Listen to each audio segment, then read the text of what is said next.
Hey guys, what's up? It's ALMAS. Today I'm going to show you how to make a sweet chutney.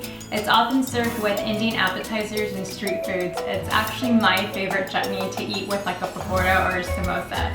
So let's jump into the ingredients we're going to need. I have 1 cup of dates, seedless and chopped. 1 cup of tamarind, seedless. Let me show you how the package looks. You're probably going to have to go to your local Asian market to get it. This is how it looks.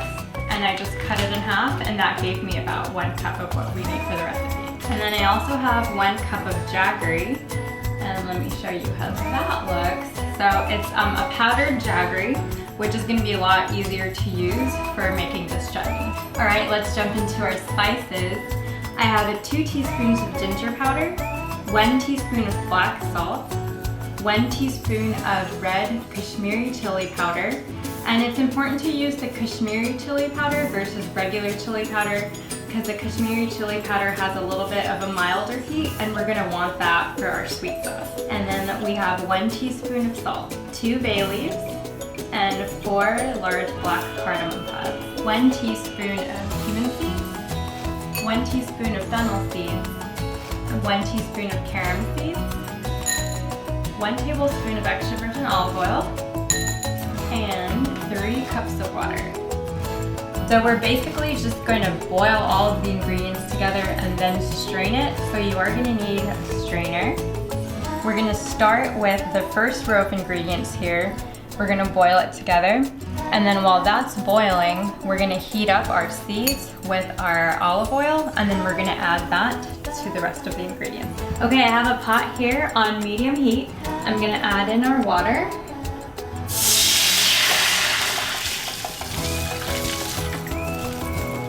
And then I'm going to go ahead and just start adding in our first row of ingredients. Those were the dates. This is the tamarind going in. Now we have the jaggery. We have our ginger powder, our black salt, our Kashmiri red chili powder, and our salt. Our black cardamom pods, and our 2 bay leaves. So we're basically going to just let this all boil together for a total of 20 minutes. About 10 minutes in, I'll go ahead and heat up our seeds and then add that in, and then it can all cook together for another 10 minutes, and then we're done. It's been about 10 minutes. I'm going to go ahead and turn this down to a low heat. And now I'm ready to heat up our seeds. I have a pan here. I'm going to add in our oil. All right, I'm going to start with the cumin seeds. We have our fennel seeds and our caram seeds. So I'm just gonna let that heat up for about a minute. And do be careful if your oil is too hot and you add the seeds in, they might like jump back at you, so be careful.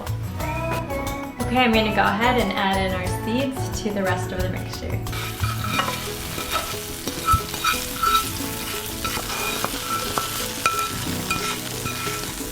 Okay, I'm gonna turn the heat back up just to medium-low, and we're just gonna let it all cook together for another 10 minutes.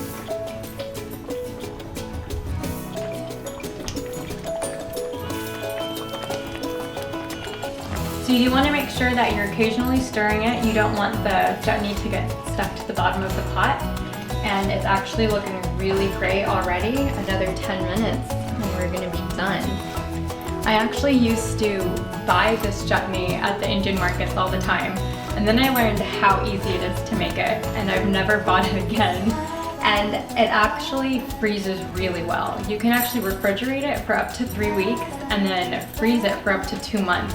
So you can make just like a big batch of it and then freeze it and take it out anytime you're making Indian appetizers.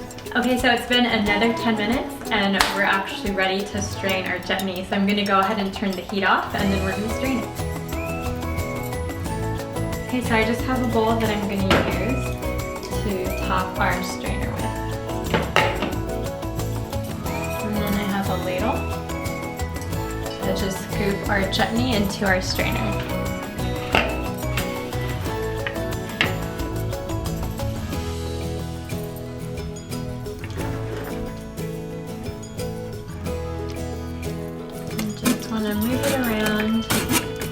And then the chutney will fall through, and then our larger bits of the date and tamarind will get captured in our strainer. Okay, I've strained every possible bit of this chutney because I don't want any of it to go to waste. We're gonna be ready to try it once it cools down completely. Okay, the chutney has cooled down completely, so I'm gonna go ahead and pour it into a little serving dish that I have.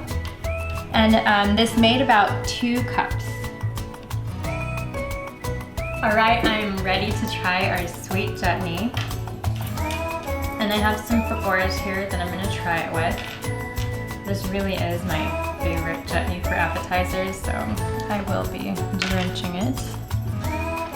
Alright.